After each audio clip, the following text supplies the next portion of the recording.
Hi, and welcome to the Design Systems Podcast. This podcast is about the place where design and development overlap. We talk with experts to get their point of view about trends in design, code, and how it relates to the world around us. As always, this podcast is brought to you by Knapsack. Check us out at knapsack.cloud. If you want to get in touch with the show, ask some questions, or generally tell us what you think, go ahead and tweet us at the DSP. We'd love to hear from you. Hey everyone, welcome to the Design Systems Podcast. I'm your host, Chris Strahl. Today, I'm here with Meredith Van Lier, the Director of Product Management at ServiceNow. Meredith, welcome to the program. Thank you. Very happy to be here. So this conversation is got a pretty fun twist on it. First of all, you're in product, and I think that that's an interesting thing for a design system. I think we've only ever had 2, maybe 3 other people on products ever on this show, which is super cool. And then secondly, ServiceNow has a pretty interesting use case for design systems, which is somewhere between like, how do you have a design system to build your product? And somewhere between how you expose your design system so other people can build on top of your product. So why don't we kick this off with trying to understand a little bit about the history of ServiceNow and what this design system is really intended to do. So the design system came about when we built our product workspace. It was purpose-built for this application, and it is an internal part of our software where we were doing a design system to create consistency within our product and make it easy for both our internal builders to build as well as our customers. So we started there. We've had it around now for about 4 years. But as times have changed, we have been looking to expand our design system into other product areas. And in doing so, we need to make it more flexible for our customers. So we need to pull back a little bit from a purpose-built design system to make it more open and available to our customers so that it can be something where they can customize and build upon it. For those that maybe aren't totally familiar with what ServiceNow does, what does that experience look like for you all internally and in the hands of your customers? And what of that is actually powered by the design system? Yeah, so we have a product workspace, like I mentioned, that is built through a low-code builder, and the design system is actually incorporated in the builder. So as our teams internally build and as our customers build with it, they are using the design system whether they know it or not. A lot of the components just come in from us, as well as they have theme hooks built into them. So it's already connected into theming. So when they start building these pages and applications for their workspace, it is there and it is a part of it. So what does the end result of that look like? When you are going through that process and you're building something with components and theme hooks, what comes out the other side? Yeah, so the end result of that is that you end up with first a set of pages, but those pages ultimately build applications for some of your back office workers to be able to go through and complete their tasks. It could be very easy, IT ticket tasks or very complex workflows that maybe your customer service agents do in the back office. So they build full applications that allow their internal teams to actually deliver the value of customer service, IT, HR, on our platform. Yeah. So if you were, say, a tech company and somebody had a service ticket where they needed something out of your application or something was breaking or they had something to report, ultimately what we're talking about that experience looking like that is powered by the design system is when that ticket comes in and there's somebody that is working in support that is moving through that resolution, how they would track, manage, understand, look at that ticket is what you're talking about. Exactly. So that experience of saying, let's give you a platform that we're going to expose to you that is effectively our design system that also allows you to brand and manage as if it were your own experience. That's really ambitious. There's not that many organizations that I can think of that really think about their design system as so integral to that product experience that ultimately is served external to the organization. You think about a design system most often, you think about hey, I have this thing that powers some product that either some consumer experience that users are going to come from the public internet into, or it's some product experience where people are going to have signed up for an account or something like that. And then that experience is more or less wholly owned. What you're talking about is something that's a lot more like Shopify and Polaris or Salesforce and Lightning, where you're actually empowering your customers and your users to do a heck of a lot with the design system. Correct. Yeah, we're really giving them a lot of controls through the design system to take that experience and make it what they need it to be, whether it be the workflow, whether it be the UI, All of those things we're putting in their hands. When the organization was looking at like, how do we expose all this stuff? The intention was we're going to build a design system that does this. And that's what you mean when you say that it's purpose built. When you think about that, it feels to me like the design system is core to a lot of the value and the like deep strategy of how your product ultimately ends up in the hand of customers. Yeah, I'd say we're absolutely the foundation of what is being built, right? We're the foundation of the technology and of the actual software applications that are going out. So it is imperative to have a strong foundation and core that they can build upon, and that really powers all of it. So how does that then relate to how the internal product itself is built? Because the design system is very closely tied to the product, but it's not necessarily the product itself. When you think about that, what is the relationship between you and the team that is developing like the workflows and the screens inside of the actual ServiceNow application? We have internal teams that actually build upon it first. So they are actually going into this low code builder and they are using our building blocks to create like these pages and these applications. So we are very closely linked to them. So those are kind of our first customers, if you will, are these internal teams. So we work closely to understand what do they need? How are these workflows going to go? How can we help better service them and provide the tools that they need and the interactions and the components and the UI, really, all of those layers. So they're our first layer. Then, of course, after that, when they release it out to their customers, those customers then can take it and also customize on top of it and do the exact same types of things. So they're really our second layer customer. Gotcha. So when you think then about this expansion, like what you all want to do next, you're talking about like another order of customer here. And like you talked about like the idea of how do I achieve new value from this system? What does that look like? Where is that headed? So right now, I would say it's a little bit more locked down towards more of a governed design system. So since it was purpose built, we really started it in a way that we wanted to maintain the consistency and look and feel since this was a product we were bringing within our product suite. Now, as we look forward, we're providing more of an end user application. Think of it more like a website where our customers could actually have their customers coming in and let's say reporting issues, things like that. So when they come in, they expect it to be a branded experience that looks and feels like the company and is really a seamless thing. They don't know it's ServiceNow that they're going in and they're maybe reporting an issue.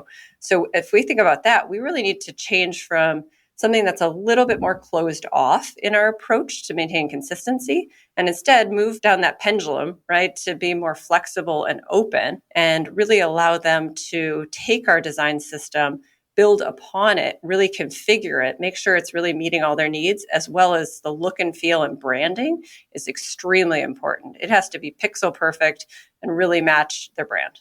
Yeah. So for example, if Knapsack were to be a ServiceNow customer, which we aren't, but I hope to someday be, if somebody was reporting an issue with our application, and of course, there are never, ever any of those.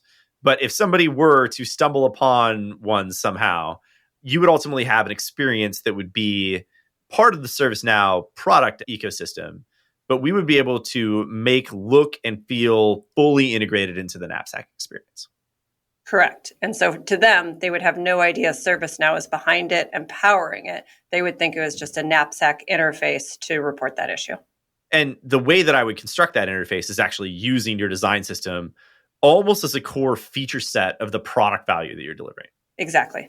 And this is why product is the owner of the design system at ServiceNow. It's because this is so core to your product experience. And I think that's fascinating because very often we talk about how a design system powers the experience, but it's rare that the design system is the experience. And I think that's a really cool distinction.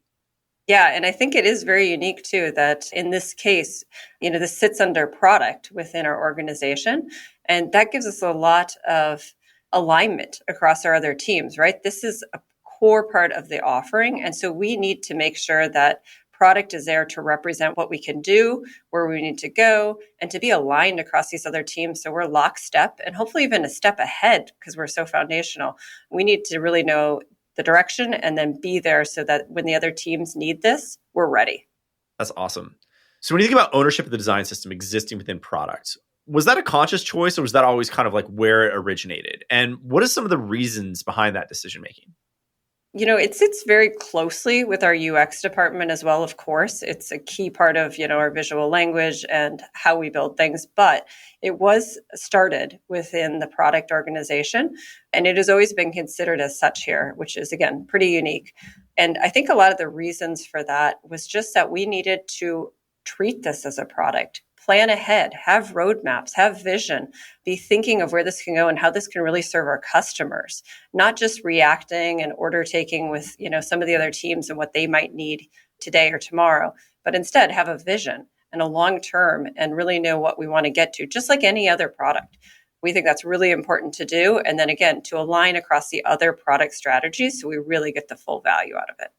So if you think about a takeaway from the ownership of this experience, the design system within product, what would be your advice to other organizations? Because I think one of the powers, maybe even a superpower that you all have, is the idea is you're not trying to do this thing where you try all right, we have, design over here and engineering over here. We're trying to figure out how to unite the clans, right? You've got this idea of, hey, this is core to our experience. We have a relationship with engineering. We have a relationship with brand and UX. And that bridge that you're able to create between the two of them is represented as product being that common stakeholder. That's awesome. And secondly, how did you do that? Yeah, it is awesome. It is great relationships that we have across all of these teams and very powerful to have everyone at the table. One thing to know is my background is traditional product management. So to me, this is normal. This is how things usually function in product. And so you have that trifecta between the different groups and close partnership. So that's a very natural thing for me and for my team. We have always functioned in that way. And it does require having, very good communications across the group, everyone having a seat at the table, bringing ideas, suggestions. But ultimately, it's just like any other product is how we treat it. Where do we need to go? What are the needs? What are the problems? How is this going to help the customer, the business, and so on? And so we do bring that aspect, but it's not just us. It's all of us across those functions coming together to come up with those ideas and then to stay very closely aligned and work together on this. It wouldn't be possible just product doing this for this area. And I think it just makes it better and elevates it to have all three groups really represented there and working together. How do you share that stake? I think that that's cool when you start to then say hey, look, there's an ownership of this in product, but we don't exist without these other disciplines being a part of it. And I firmly believe this myself. It's funny. It's actually a qualifying question for customers of Knapsack is this cross-functional? And how is cross-functional ownership defined, right? If there's not people from at least engineering and design and very, very likely product in that conversation, you're probably not actually going to be successful. And so when you think about that sharing of responsibility and that sharing of stake inside of that system, how do you account for that and how do you foster that? Because I think that that's not without work. Yeah, I would say there are some areas that do fall within some of the functions a little bit more heavily. For example, when we talk about our design tokens, that is really within our UX group, actually defining those, coming up with the strategy, owning a lot of that. We are there as product to really understand what are the outcomes we're going to get from that? What are we going to enable for our customers? How do we sell that internally, externally? So we're there to help, but they're the ones coming up with a lot of the strategy there. I think you could say the same for engineering. There are certain aspects of the design system that engineering really owns and runs with, whether it be kind of the technical architecture and the approach there, the connection with the other teams, et cetera. They really own pieces there that they bring to the table and they help to drive. So I think everyone has a little bit different focus, but at the end, we all act as a team. And when we go through and we think about what's our next phase of the design system or what's our next initiative, we always run it with a small group of people that involves a PM, it involves a UX, and it involves an engineer. And as we define it from the get-go, all three of those are involved and they all are invested in what the outcome is, how to get there, and all of the details that go with that. So from the very beginning conversation all the way through till when we deliver it, those people are part of that and really helping to come together and elevate that idea. Yeah, it's interesting. I was originally kind of running down this rabbit hole because I was curious what specific product insight you had. I think that the really interesting thing about this is it's largely an organizational insight. And that by having a small cross-functional team be involved very early on in that decision making, that's how you share ownership. And that shared ownership comes down to like some formal, some informal definition, right? It's not like you have like some great racy chart in some Excel document somewhere that everybody has to open up once a week and understand what it is that they're supposed to be doing. It's a lot more organic, and that you're like, hey, you all are best suited for this particular part of the system or role. And because you're very tightly coupled, it works. Yes, that is correct. That is a good way to put it. I think that it is interesting, right? Because I find a lot of folks, especially people that don't have, I guess, a traditional product management background, that are trying to formally define the swim lanes for how different teams work, operate, contribute to the design system. And I think that a lot of that has to do with like the culture of the organization that they're in. But another part of it is like there's this idea that in a 300 person team, everybody has to be involved in all of the decisions relative to the design system. I love the idea of taking some small cross-functional section of people and saying, you are all the decision makers that are empowered to do this thing. It seems like that's really helped you drive, new product value and new innovation. Do you have some examples of where that's really worked well? Yeah, absolutely. We use it in a couple of ways too. So sometimes we were looking at it in more of a longer term visionary view. And so we have some initiatives that we're working on that are 1-2 years out, that we have designated some leads to go look at now and start defining the value and how we might do that, because we know they're so big and foundational pieces. And so they start early, and they're going through and they're meeting twice a week. We're doing, UX explorations. We're talking to customers to get feedback. We're working on some technical spikes to figure out what we could be doing. And this might take us something like 6 months or a year if it's a really large, impactful initiative. Most of ours are a little more short term, meaning looking at the next product release. And with those, when we're looking at the next product release, at the beginning, we say, what are our priorities for this product release? And then we define the top initiatives that relate to those. And then those are divided into those smaller cross-functional teams. And they go through a whole discovery process. And that discovery process really gives them the time and space to define what we need to actually do, how we accomplish that, and get to a much clearer definition before we go in and actually build it. So at any time, our product managers could have 3 or 4 of those going on and kind of working through with that team, getting through to completion. And then they might be looking at one longer term, one that will help really impact the roadmap in the future. Yeah, what's fun is what you're describing is a lot of the promise of design systems that we talk a lot about, right? Like free yourself up to do the research, to spend the time doing the exploration, and how that derives business value in terms of better product. So I think it's cool. You're living in the future a little bit, where having a design system now for a while that's fairly mature, you are able to structure the work around being able to do those highly valuable things that few teams feel like they really truly have time for. Yes, I feel very fortunate actually with where we are and how we've evolved this. It has taken time and work, I will say. I know when I started with the design system, it was a little bit more towards the order taking side and reactionary. And, it took a lot of work to try to figure out, how do we get ahead? How do we shift left? How do we think bigger, not just in the moment, but of the future? And that took kind of a mindset change, both for the product team and then, of course, for the rest of the team, and bringing them along for that and really getting them to see the value in it. And I think once they did, it's not even a question anymore. Like, this is so much easier and better outcomes that it just makes a lot of sense. And the team is excited to do this type of work. So what did that shift look like when you go from this place where you're feeling more like order taking into more of a proactive idea of what this could be? And like, where do you feel the inflection point?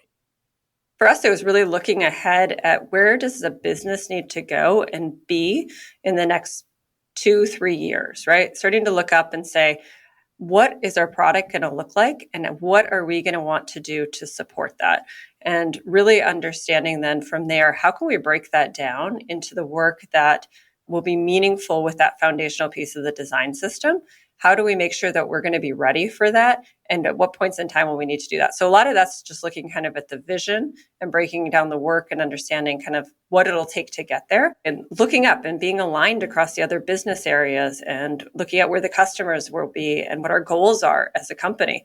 All of those things matter as we look at this. And so I think we bring that aspect is, let's look up, figure out what the business needs, what the customer needs in the long run, and then let's bring that down to how do we help deliver it? What do we need to have in place for that? And then we get into the more tangible pieces of, okay, how do we actually build whatever that might be, or expand our token library if that's what's needed, or add, a low code theme builder if that's what's going to help our customers. All these things are things that we realize that, that's where we're going to need to be at that time. So how do we now start that and get to those points?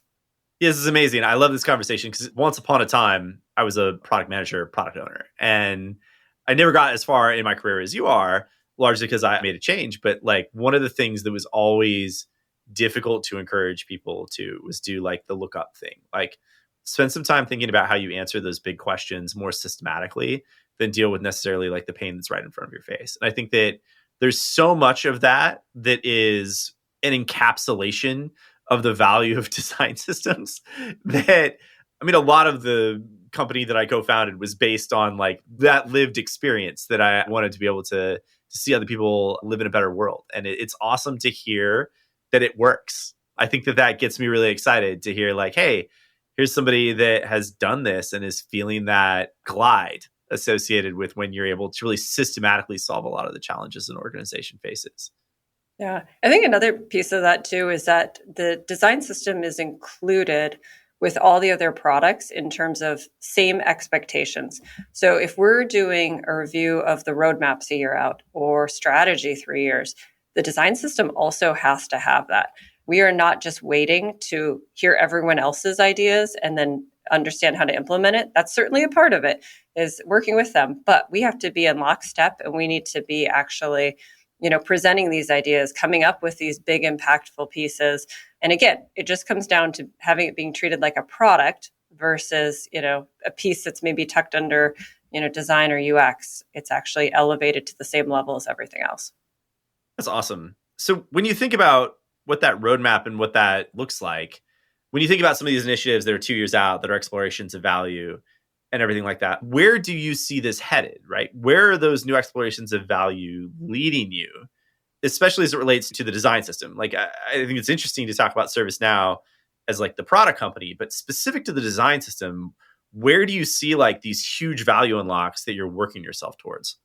Yeah, it's very exciting. We are looking to figure out how to better open up the design system. And to do that, what we're thinking of doing is creating more of a base foundational design system. That'll be kind of the building block, going to more of a systems of systems approach. And what that's going to do is it's going to unlock the ability to have different systems for different ecosystems. So one will be our workspace one, like we already have. We're also going to look to have a design system for builders, some of the internal tooling that customers see. And then as we look at things like some of the more web applications, like I mentioned earlier, with the ones that customers really need to customize, we're going to be unlocking those components greatly and putting a lot of configuration options in there so they can still stay in the box and not have to actually take our code and own it. They could still work with our code, with our design system, and they can configure and save it in the way they want to get the functionality and layouts they need. And then on top of that, we're looking to see how do we really allow them to fully style everything. And this will be things like through more of the design tokens, through greater flexibility in the builder and in our theming capabilities. And so really pulling all that together to open it up, let them build upon it and configure it and stay in the box, and then get to a point where they really can impact the visuals so it looks, feels, and acts exactly how they want. So it'll be a big endeavor. That's going to take us probably 2 or 3 years to get through and actually see through. I think if I were to describe the zeitgeist of how enterprise thinks about the future of design systems, that's like the top 3 things, right? Like better theming, systems of systems, more ways of exposing this to allow others to compose and change patterns and experiences. And that's really awesome that this is stuff that you're actively working on creating. Yeah, it is exciting. And then I think the other missing link we have right now is, in some ways, we're like the best kept secret. People don't know we have a design system because we don't usually publicize it. It's just been built in and is a part of the value we provide, and it hasn't been its own thing externally.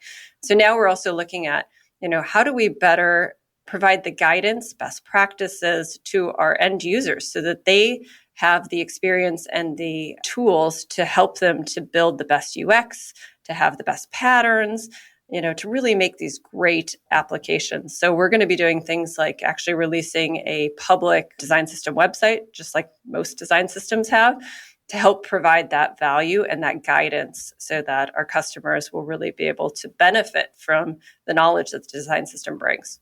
Yeah, there's this interesting pattern that has sort of developed in the conversations I have with lots of folks that are deeply in the design systems, right? And it's funny how it expresses itself because, you talk to people that have fairly advanced, fairly mature design systems, but also really ambitious ideas of what the design system can do. And almost everyone that is in that camp has talked about the design system more as the way of working instead of necessarily its own distinct thing. And some people have gone so far as to say, like, our design system intentionally doesn't have a name because we want it so deeply integrated into like just the way that we do things that it feels natural, or it feels like to be a part of the team, you have to do it this way because it's the right way to do it. And I think that it's interesting to talk about it in terms of like a design system that's also represented as a product, because yes, it's a distinct thing. It is also very intimately tied to the way that you all build everything. Yes, it is just a part of how everyone builds here. It is integrated into all of the systems that they use. And it's absolutely an expectation that teams will use it. And in that way, I think we're very lucky. We don't have to go through the kind of battle of asking people to adopt it and to use it and really push on that. It's just there. People use it. They see the value. It's more of a question of why wouldn't you? And of course, there are times where there are limitations and people do need to go around it. But, that's absolutely an exception for us versus, what would be a norm at some places. So when I talk to product management people, I always like to bring up the idea of what is the value from a product standpoint, right?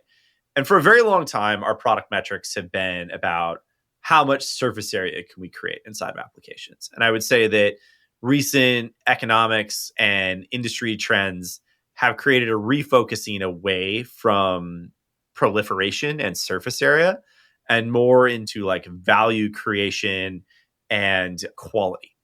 And so as we start to move towards new ideas of like what product metrics are, I think that you all are well suited to say this isn't about how much we can ship, and it's not about like necessarily how fast we can ship it. There's a lot of the things that you talked about that are about baking in quality. And when you think about like the idea of does a design system make you build better products, my assumption is that your answer would be an unequivocal yes. But I'm really curious to see how it does that. Like, what are the things that a design system does that people internally, or you could encourage other people externally to look at that represent a better product? And the answer is definitely yes to that one. Good, I guessed right. Absolutely. I think that that's the direction it should be going in for a design system is high quality componentry, all the code we ship, everything. And I will say our team is the highest quality team out of all of platform in ServiceNow, which is amazing. But what that means to me is it's because our standards are so high and we have baked in so many ways to do all of these checks to make sure that we are providing things like accessible components, that we're doing through all the 2.1 AA checks, that it meets all of the other quality bars that we have. We have a full definition of done that has, I think, 12 different criteria that every single piece of code has to go through before we ship it. And so that is just ingrained into our design system, into our engineering, into our quality assurance team, and they do a great job with all of that. So part of it is that it's just built in and it's a standard and we believe in it. And we are a sister team to an accessibility team at ServiceNow. And so that actually is really helpful too, because that accessibility team constantly helps to raise the bar on what we're doing and provide best practices. And whenever we're going to make a change, let's say to an existing component, that we go and we check with them and say, hey, what are the implications of this? How is it going to change things with accessibility?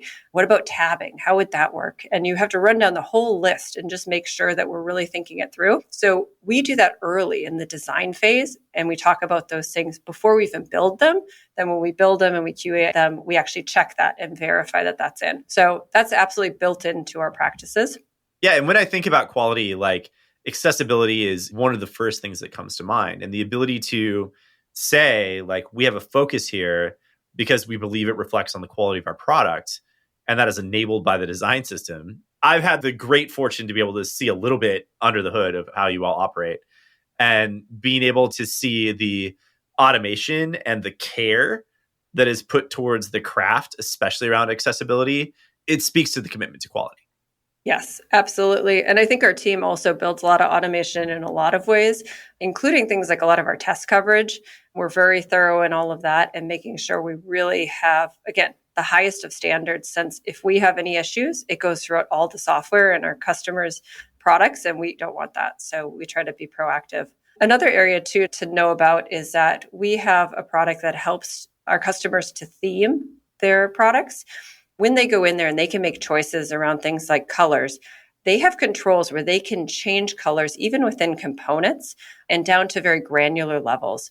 So that's great in terms of flexibility, but it can be very dangerous for something like accessibility. So we have built in things like accessibility checkers, where when you go in and you're changing your colors, we know what the background color is, we know what's going to lay on top of it.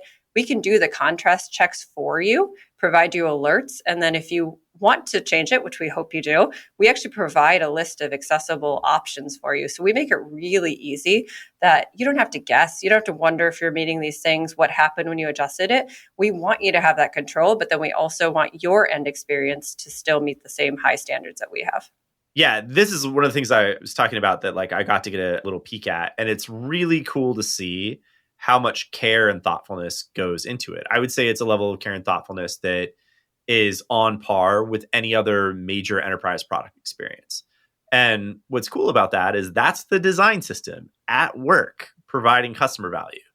It warms my systems loving heart to see that in such a preeminent featured way as a part of product capabilities. Absolutely. And our customers love it too. I think they're so happy to have an easy way to achieve their goals and to meet the standards that they would expect. Awesome. Well, Meredith, this has been a fantastic conversation. Thank you for coming on. Really excited to keep talking to you as we watch these next steps over the next couple of years. Great. Thank you so much for having me. This has been the Design System Podcast. My name is Chris Strahl. Have a great day, everyone. That's all for today. This has been another episode of the Design Systems Podcast. Thanks for listening. If you have any questions or a topic you'd like to know more about, find us on Twitter at the DS Pod. We'd love to hear from you with show ideas, recommendations, questions, or comments. As always, this pod is brought to you by Knapsack. You can check us out at knapsack.cloud. Have a great day.